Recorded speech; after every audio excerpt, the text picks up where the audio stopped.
Sæll Guðmundur. Sællir. Þú ert að fara í úrslit. Já. Hvernig leggst það í þig? Vel. Er það ekki? Mjög vel. Þú ert bara að setjast á bak. Já. Og hver er stefnan? Fyrsta sætið sjálfsögðu. Fyrsta sætið. Gangi þér vel. Hvernig spilum?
And the winner of this team.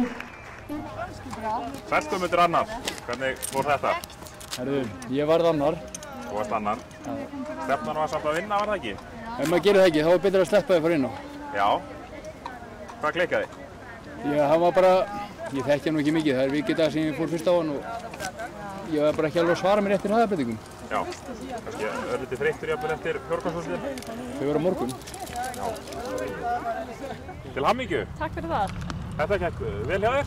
Já, þetta var aðeins skáran í fjórganginn allavega. Já. Hvernig tilfinning er það að ríða svona á heimavelli í tveldúrslitum? Það er bara mjög gaman.